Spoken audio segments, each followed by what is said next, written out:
Good evening and welcome to this week's programme. It's just after 6 o'clock on Saturday the 31st of July. And in the news this week, disaster. COVID-19 has affected Weymouth ice cream business Rossi's due to a shortage of ingredients needed to make ice cream. Rossi's, which has been serving ice cream in Weymouth since the 1930s, say that a lack of ingredients, which is affecting all ice cream makers, means that they will no longer be able to supply their very popular takeaway tubs of ice cream. And they will only be selling ice creams from 1 p.m. till 5 p.m. each day from the 2nd of August, as long as the shortage of ingredients continues. Turning to something different, Lipton's, who are a architectural consultancy, have been given planning permission for the unique conversion of a World War II bunker into a holiday home, and you can see a picture of it up on the screen now. They are absolutely delighted that their highly unusual scheme to turn a disused World War II bunker into a holiday home on the Dorset coast at Ringstead has been granted planning permission and listed buildings consent. The bunker was originally part of a World War II chain of home radar detection system, and the bunker played a significant role in Churchill's Wizards' War. Previously lost beneath the landscape and vegetation, by inhabiting the bunker, they hoped to celebrate the significant, historic, yet redundant structure as a historic ruin. By blasting a new opening in the elevation, you can see that blasted hole there turned into a window.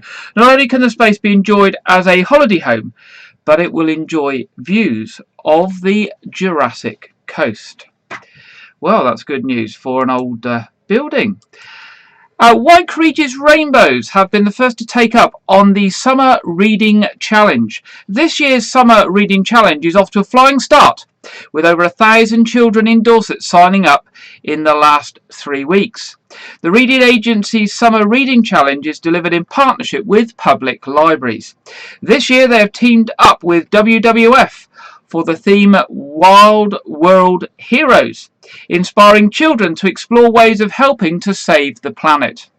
The challenge focuses on action for nature and tackling real-world environmental issues, including plastic pollution, wildlife decline and nature loss. Children will join 6 fictional characters, the Wild Heroes, to help solve some of these threats. They will learn about the importance of the environment while helping to restore nature levels.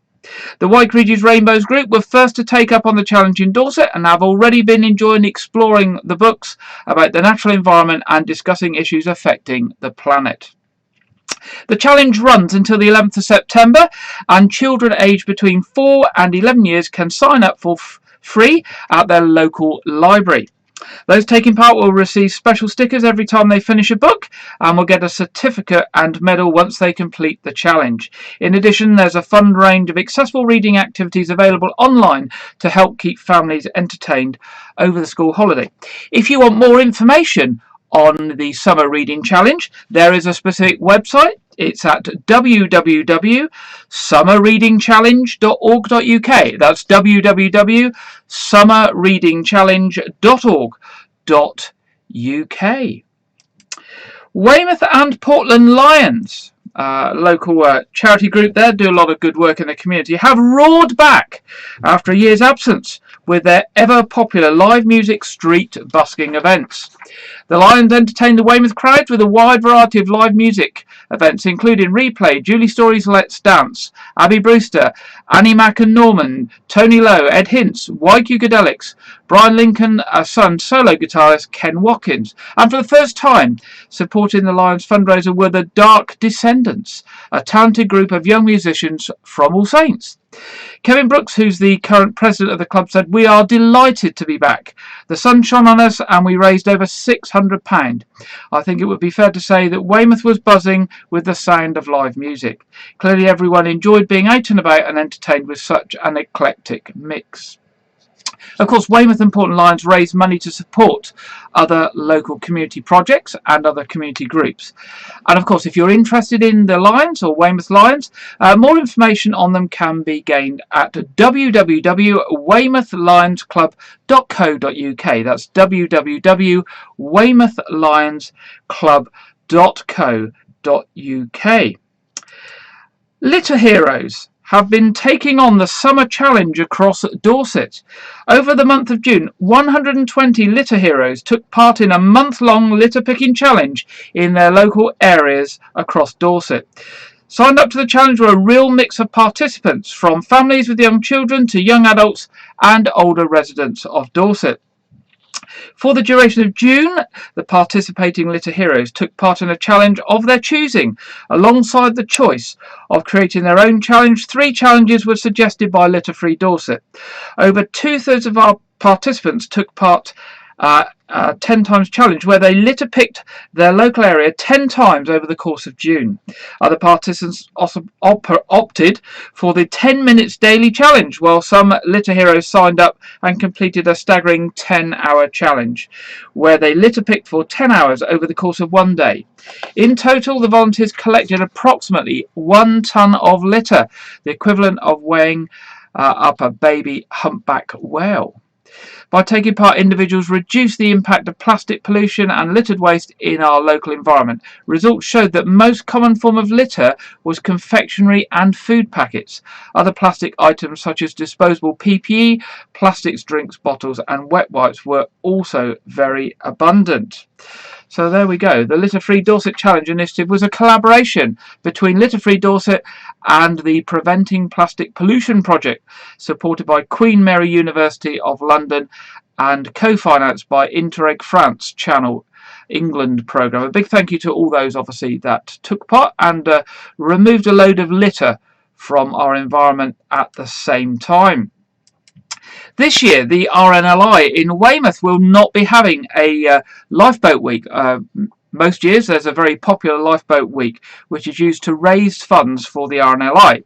However, some of the station volunteer fundraisers will still be out and about around the town from the 1st to the 7th of August, raising awareness of the RNLI and fundraising by shaking a bucket. Well, I hope they won't be shaking a bucket, because you're not actually allowed to shake your buckets on street collections. But they'll be standing there with their buckets, hoping that you will fill them with lots of coins and paper money, hopefully.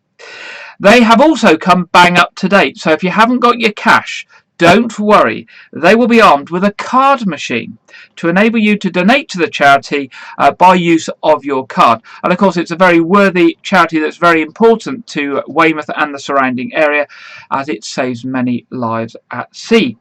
There will be a stall outside the HSBC Bank in St Mary Street on Tuesday the 3rd of August and Wednesday the 4th of August, with safety leaflets, sea safety advice, as well as a chance to donate. And on Friday the 6th of August, there will be a stall on the Esplanade selling bric-a-brac, which will be open from 10 AM to 5 PM. So pop along either to the HSBC Bank on the 3rd and 4th of August, or to the Esplanade at the charity fundraising point, where you'll be familiar most charities run stalls over the summer period on Friday the 6th of August.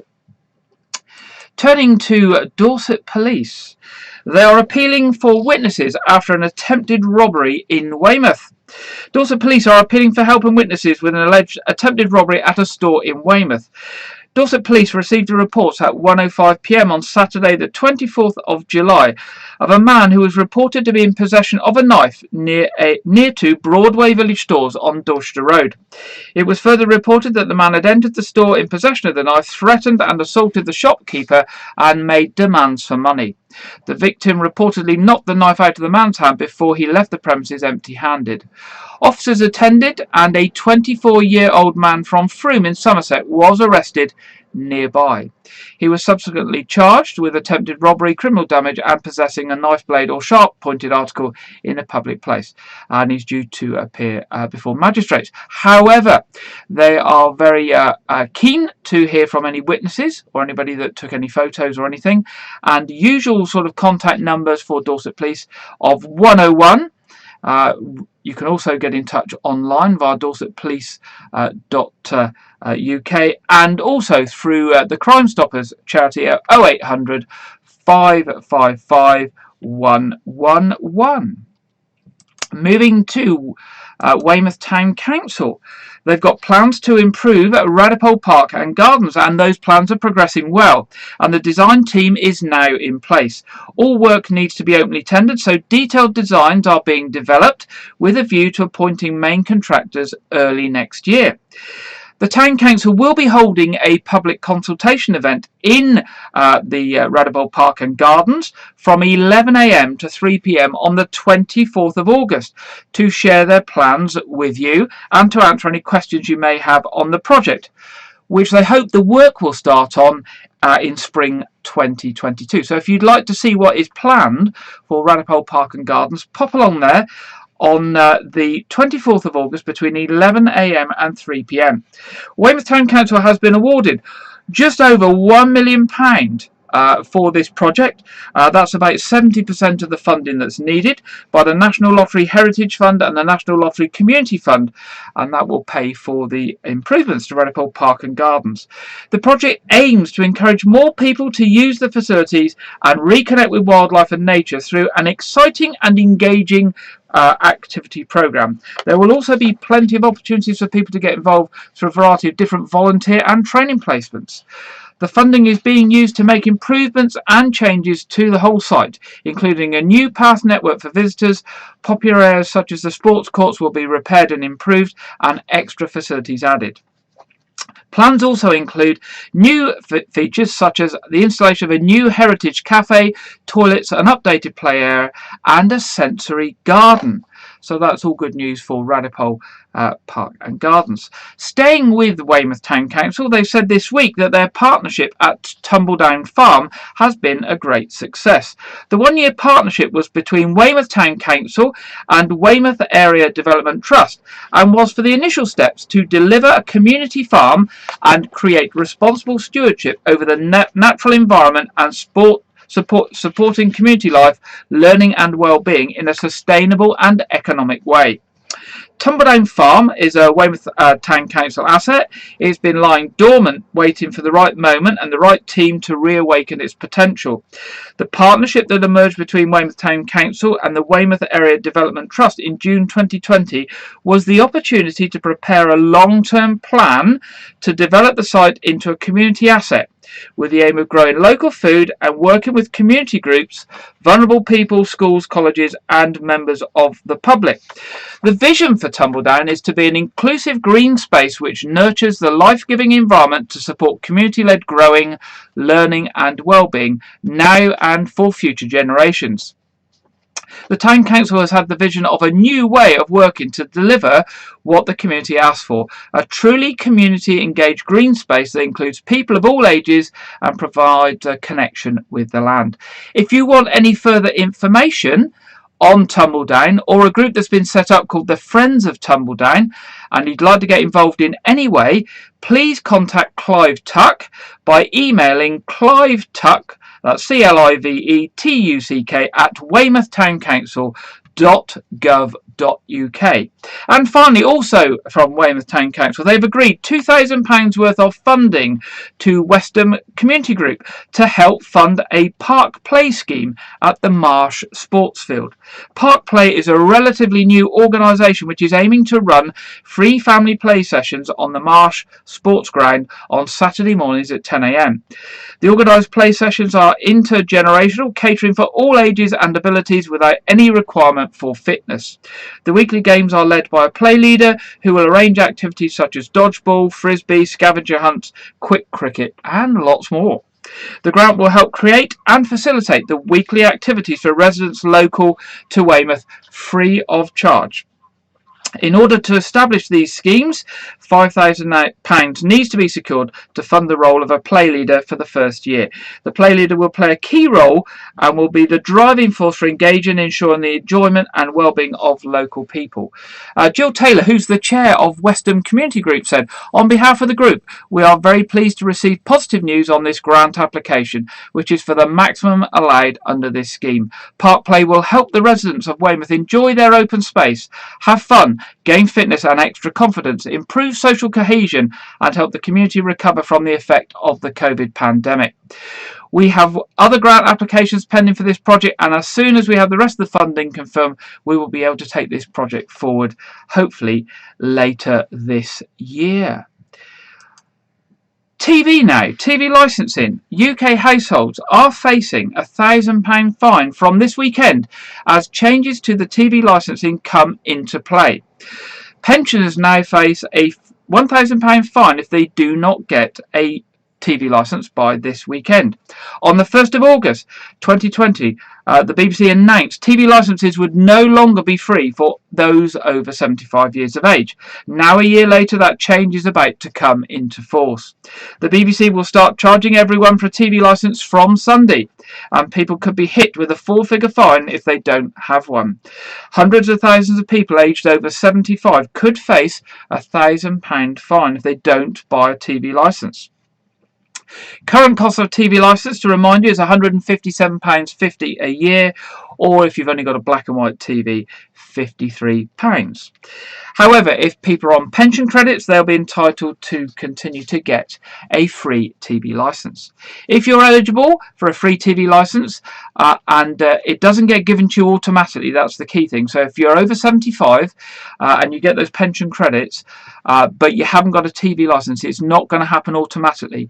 You will need to get an application form, and you're going to need to phone a telephone number to get it. So this is a very important number for those of you over 75 who haven't got a TV licence. It's 0300 790 6117. That's 0300 790 6117. So that's if you're over 75, you're on pension credits, and you haven't got a TV licence yet, and you think you might be entitled to a free one, give that number a ring, and they will give you the paperwork and the help to get that in place. Well, that's the end of our headlines this evening, and it's just past 17 minutes past 6. Now, our first main article this evening follows the theme of the Weymouth and Melcombe Regis 450 anniversary, which we've been hearing about over several weeks. And we'll continue to hear about through the rest of the year. And this week, Janet Hall has been looking back at some of the history and looked back over 400 years to the time of the civil wars in Weymouth and Portland. Hello. A few weeks ago, I reminded you how Weymouth and Melcombe Regis had been joined together by a charter in 1571.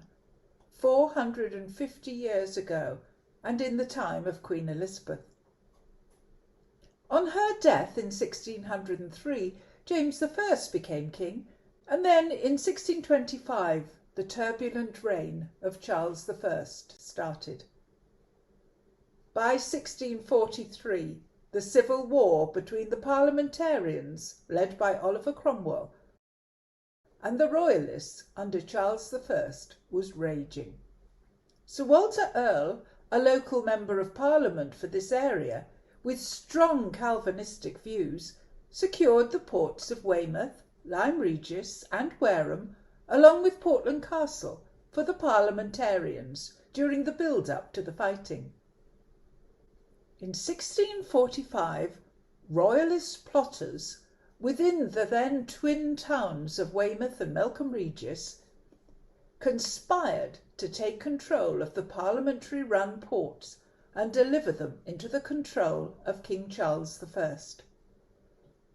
This deadly plot, known as the Crabchurch Conspiracy, led to a truly bloody battle with over 500 fatalities, many in one night.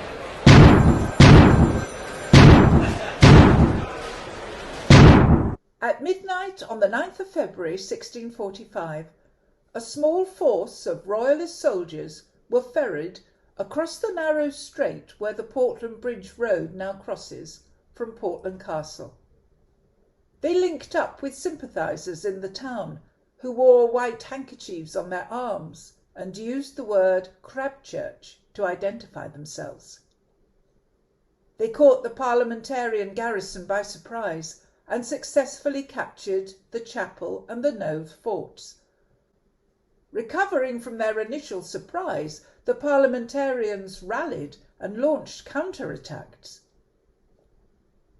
The strength of the forts was such that despite their small numbers, the Royalists were able to hold them until the following day, when Dive and the governor of Portland Castle, William Hastings, arrived with 1,500 men to clear out any resistance and garrison the town for the king.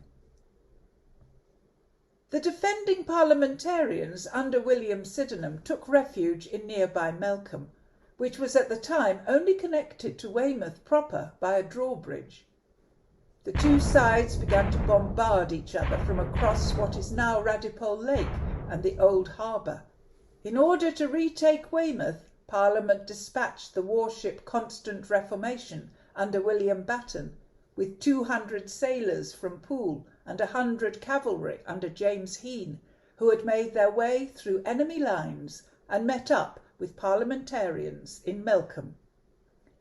In total, there were 1,200 parliamentarians in Melcombe, facing against a numerically stronger but less experienced and thus weaker force of 1,500 Royalists in Weymouth. On the 27th of February, Sydenham saw his chance and captured a Royalist supply convoy on its way to Weymouth from Dorchester. When Dive moved troops to recapture the convoy, the parliamentarians stormed the bridge with 150 musketeers, taking the town and eventually both the forts. Goring immediately marched down to retake the town with a combined force of 6,500 men, but the attack was repulsed by Sydenham and Batten, those Royalists involved in the conspiracy were for the main part executed.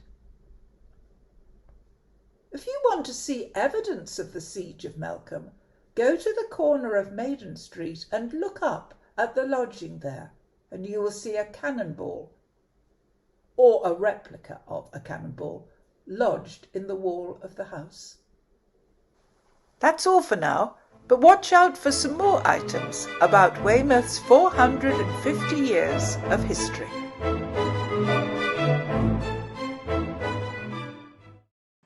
Thank you very much there, Janet, for taking us back there to 1645 and the Crabchurch conspiracies. And maybe you didn't know some of that information that Janet has shared with us this evening. And taking us back some of those 450 years and back to the times where Weymouth and Melcombe regions were separate before they were brought together. Our second piece this evening relates to the recent rise in temperature. And because of good numbers of wildlife such as deer, rabbits and hares and increased farming, we're finding that there are more ticks this year on our pets than there have been in previous years. This summer so far has been a bumper year for ticks, and many dogs that walk in the countryside will have been getting ticks unless the owners have been taking on board some preventative treatment. Of course, whilst it's more likely that our dogs will get affected by ticks, us humans can also fall victim to the ticks, and for us it can be more serious and bring us things like life-threatening and life-changing Lyme's disease. I've heard a lot of advice on what to do with ticks in dogs and humans over the years. And what I've certainly learned is it's most important that you must not try to pull the ticks straight out, or suffocate them with nail varnish or cleaner, or burn them with cigarettes. Because all of these methods can either leave the head of the tick in your body, or the ticks can actually excrete a material as they're being killed into you, which can then start to cause disease in you. So I thought, having learnt about the increased numbers, we should get some proper advice on what to do with ticks, what they are, what to look out for, and how to keep ourselves safe. So tonight we're going to hear from Mika Peach of Public Health England all about ticks. And I do warn you that some of the pictures at the start are a little bit scary if you're not into creepy crawlies and things like that. This is a tick, a tiny blood-sucking member of the spider family. Unfed, adults are about 3 millimeters in length and they swell up when engorged with blood. Nymphs and larvae, however, are tiny and can be easily overlooked. We have about 20 different species of tick in the UK, and this one, Ixodes ricinus, is the main one that bites humans. Although known as the sheep tick, it also feeds on deer, cattle and other wild animals, and also your pets, making it widespread throughout the countryside. Ticks can be found at any time of year, but are particularly active from spring through to autumn, when most of us head outside. If infected, ticks can cause diseases such as Lyme disease by transmitting the bacteria Borrelia burgdorferi. It's important to remember that not all ticks are infected, and you must remain aware and know what to do if you are bitten. To find out more about ticks and how to avoid them, let's go out into their natural environment. Ticks are found in many different types of places, such as woodlands, grasslands, heaths and urban parks. They wait on the tips of vegetation and long grasses for a host to brush past. Ticks don't jump, but they walk along their host to find a suitable place to attach and feed. They have a natural anaesthetic in their saliva, which means the host won't always notice they've been bitten. They also have very specialised mouth parts with backward-facing spines, which means they can be difficult to remove. If you find you've been bitten by a tick, it's important to remove it as soon as possible. The sooner you remove the tick, the less chance there is of transmission of a disease. Take your tweezers and grab your tick as close to the skin as possible. Pull gently, upwards and out, making sure you take the mouth parts of the tick with you, as they may be left behind and cause irritation. Make sure you don't aggravate the tick by squeezing it or burning it with a cigarette or match, and don't cover it with substances like olive oil or Vaseline. You can even use a tick remover tool, like this one, if you have one to hand, but tweezers work just as well. Most ticks do not carry Lyme disease, but if you have been bitten by a tick, it's important to keep an eye on the place where you were bitten for several weeks, just in case a rash develops. This could be a symptom of Lyme disease, and you should consult your doctor, giving details of when and where you were bitten by a tick. Symptoms of Lyme disease can include a slowly expanding circular reddish rash, flu-like feeling, fatigue, muscle and joint pain. Untreated, it can be serious, but it can be treated with antibiotics. Make sure to go and see your GP if you start feeling unwell and tell him you've participated in outdoor activities. There are simple steps you can take to protect yourself from any unwanted passengers. Stick to the paths, make sure you don't walk through dense vegetation and grassland. Try and cover up as much as possible and wear light coloured clothing so ticks can be easily seen. And use insect repellents.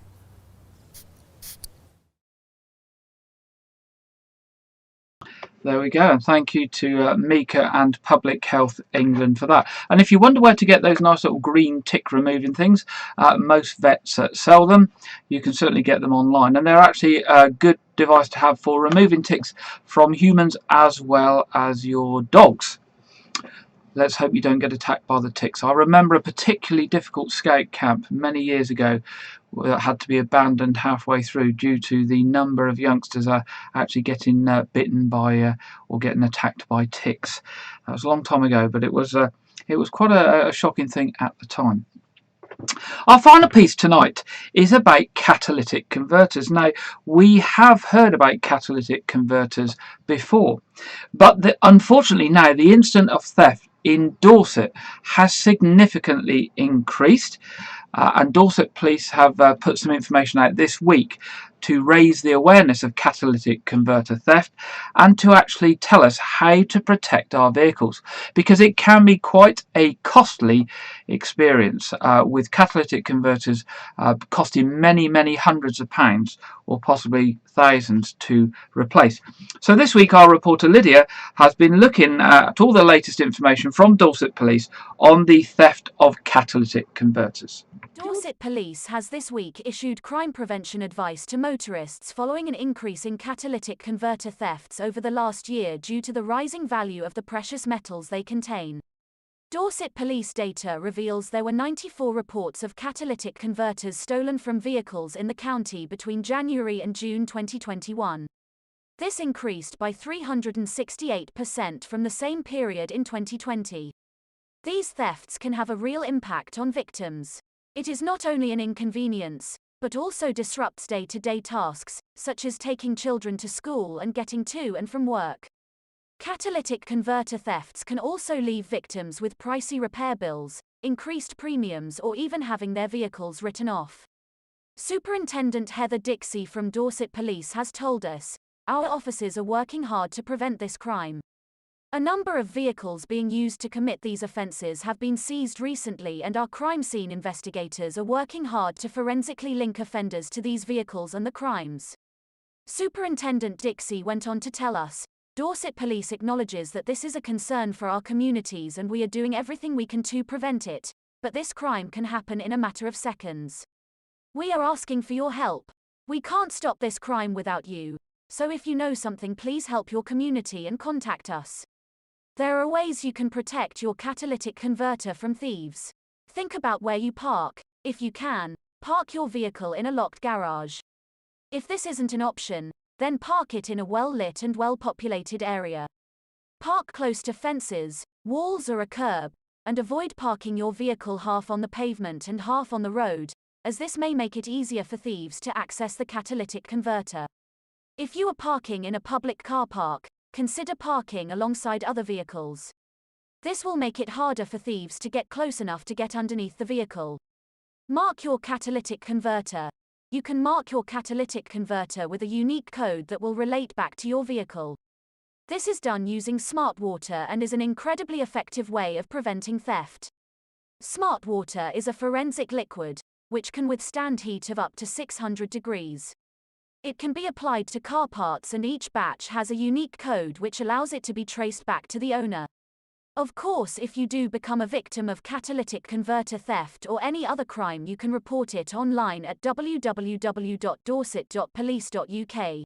You can call Dorset Police on 101, or you can contact independent charity Crime Stoppers on 0800 555 111, where you can make an anonymous report or pass on information. We really do hope you don't become a victim of catalytic converter crime. Back to Gary in the studio.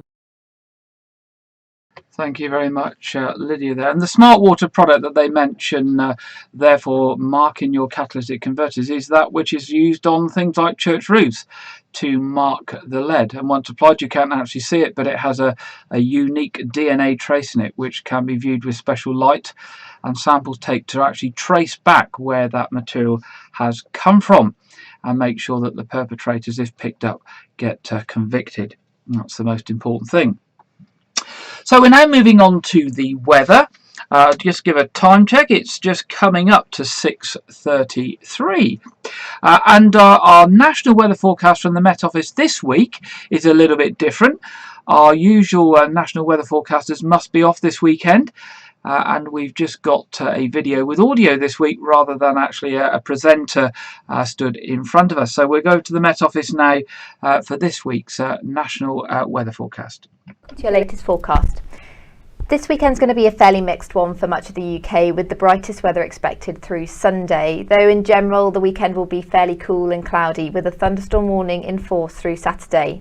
So Storm Ava has moved off to the northeast now, but we're still left in the remnants of it, with an occlusion slowly sinking southwards through the UK throughout the weekend.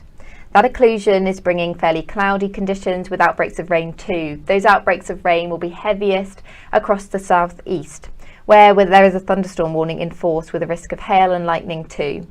Across the northwest, we'll see the best of the bright conditions throughout this afternoon, and generally temperatures are a touch below average for the time of year. Into Saturday evening then, we'll see those outbreaks of rain continue for a time but start to fade overnight. Generally cloudy though for much of the UK. Clearest and driest across the northwestern areas, where we could see temperatures dip down to 10 degrees. Elsewhere though, fairly mild under all that cloud, with temperatures in the mid-teens on Saturday night. So to start Sunday then, it will still be fairly cloudy for many central parts. In the southeast, a brighter start, but outbreaks of rain soon developing through the afternoon. The best of the brightest weather will be across the southwest and northwest, where temperatures could be coming up to around 22 degrees, and it will feel fairly warm in the sunshine, especially compared to Saturday. So looking further ahead then, that sunnier and warmer weather from the southwest likely to spread elsewhere throughout the start of next week, but there will be some showers too. For more details, follow us on social media. There we go. That's the national weather forecast for this weekend.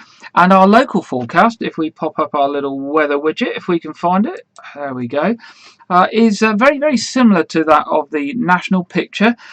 It's going to be reasonably warm. Temperatures may top up to 2021, but they're generally going to be sort of 17, 18, 19. But it's going to be a changeable week, so there will be the chance of showers. It will be overcast at times, but there will be some nice sunny periods as well. So what I would call ideal growing weather. And if the weeds in my garden are anything to be judged by, certainly the rain and sunshine over recent weeks, they've gone absolutely mad, and there's a massive job there trying to cut them back and get them under control. Turning on to the traffic and travel, it's thankfully going to be quite quiet as we go into August. And happening locally this week, we've got Southern Gas Networks working on Doncaster Road, and we've got T-Mobile working in Hampshire Road, just off the Granby Industrial Estate, where they may have some lane closures during the week. So that's one to watch out for. Not too much else pre-notified, so hopefully there won't be too many other roadworks on our local roads. On the trains, there's no planned engineering works affecting services directly from Weymouth this weekend or in the week ahead, but those works in the Bristol area are still undergoing, and they will be until the beginning of September, and there may be knock-on effects at times to services elsewhere. Looking at what's coming up on our What's On section, the Pavilion is got a full programme of shows and things happening. The Pirates of the Pavilion started back on Monday, and they're there every Monday and Tuesday during August, so ideal if you want a family time out. Shows are at 2 p.m. and 6 p.m. and ideal if you're here on holiday and looking for something to do as well. Now, they've got quite a lot of musical things coming up. On the 7th of August, they've got the Jammed and Ultimate Madness. On the 12th of August, the Take That Experience. On the 13th of August, Uptown Joel. 15th of August, Midnight Training to Gladys. Midnight Training to Gladys, it says. I think that's a Gladys Knight type tribute act. And on 19th of August, Magic of the Beatles. So I think they're all tribute acts, and judging by the tribute acts they get in, they are very, very good. So if you like the music of those sorts of people, then there's obviously somewhere to go there in the next couple of weeks. Turning to the Knowth Fort, the Knowth have got the Dorset Food and Drink Pop-Up Producers Market tomorrow, 1st of August, from 11 o'clock to 4 p.m. Next week, on the 8th of August, they've got the New Creations Collective Secret Garden. It's a play, I think. Join Mary on her journey of discovery, The Secret Garden, in this brand new family-friendly dance adaptation of the best-selling novel of Frances Hodgson Burton. So it's a dance performance. On the 14th of August at the Knowth Fort, they've got, and the 15th of August, they've got their Victorian Weekend. They're very, very popular, where people dress up and reenact stuff and all that sort of thing. So that's a good thing to go along. So that's the 14th and the 15th of August. And on the 21st of August, the very popular Matchstick Fleet returns. All of those ships made from matchsticks. And they've had this a number of times over the years. And that's going to be there for a few weeks from the 21st of August. Further afield, next Saturday, the 7th of August, Poundbury have got their Dorset Food and Arts Festival market, and entrance is free. That's from 10 a.m. to 4 p.m. at the Great Field at Poundbury. So if you've got any events coming up or anything you wish us to share, do get in touch with us to let us know about your events or your shows or your fundraising activities. The email is news@wykeregis.tv. Of course, we'll keep you up to date with some of those other 450 Weymouth and Melcombe Regis 450 celebrations that are coming up over the following weeks as we go through the rest of the summer and into the autumn.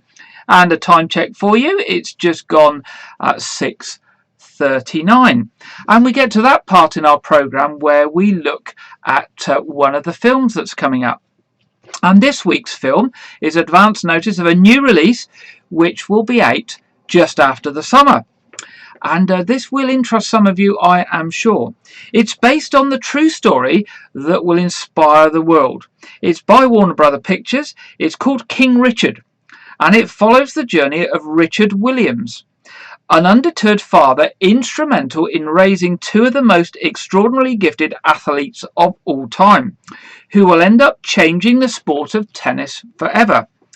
Two-time Oscar nominee Will Smith stars as Richard, under the direction of Ronaldo Marcus Green.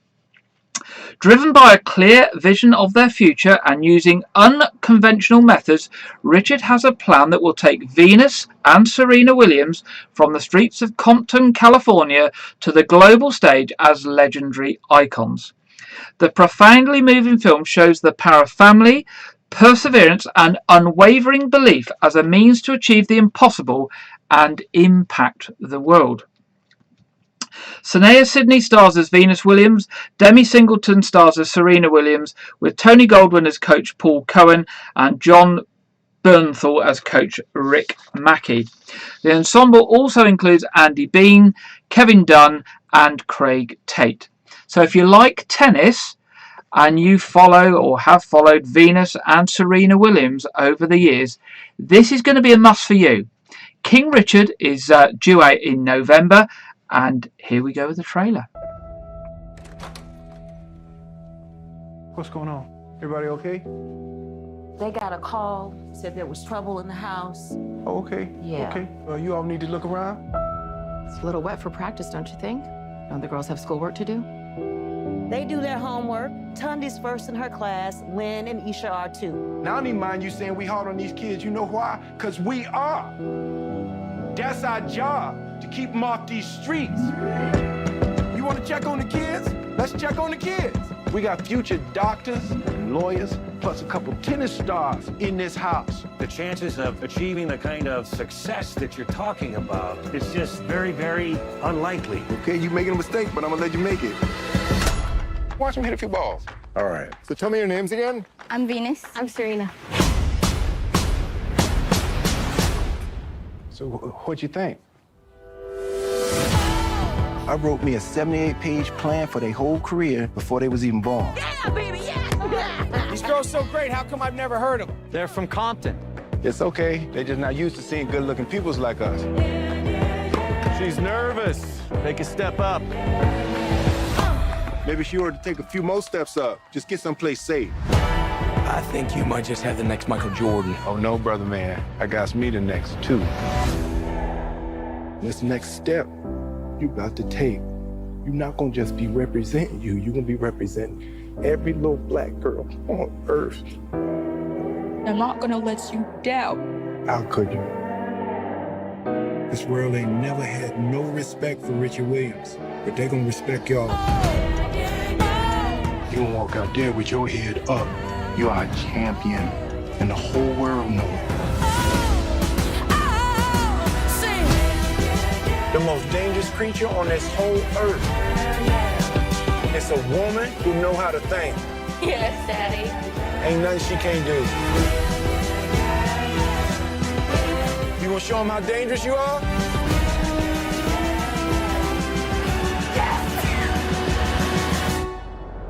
Venus and Serena gonna shake up this world. Venus Williams, who is your best friend? You, Daddy. Serena Williams, who is your best friend? Venus. Then you. That's Then you. After unbelievable. Venus. There we go, in cinemas on the 19th of November, King Richard, the true story about Venus and Serena Williams, which has been dramatised. And unusually, the Venus family, including Serena and Venus, have been executive producers in the making of this film, so it's done with their full support. The time is just at 6:44, and we're just coming towards the end of our programme this evening.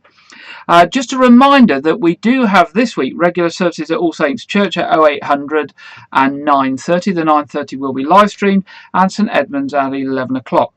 There is no quiz this week. We're taking a break on Saturday evenings with our quiz until the 4th of September.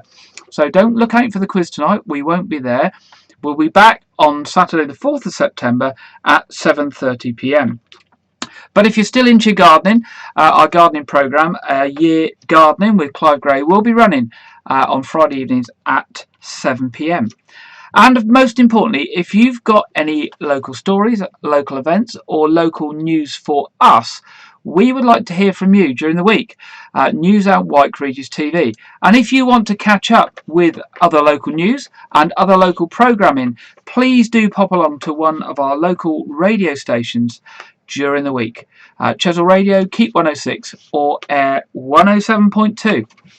Most importantly, have a safe week. If you're taking a break, have an enjoyable break and hopefully stay safe. Hopefully we'll have some good weather and we'll be back with you at 6 p.m. next Saturday. Good night.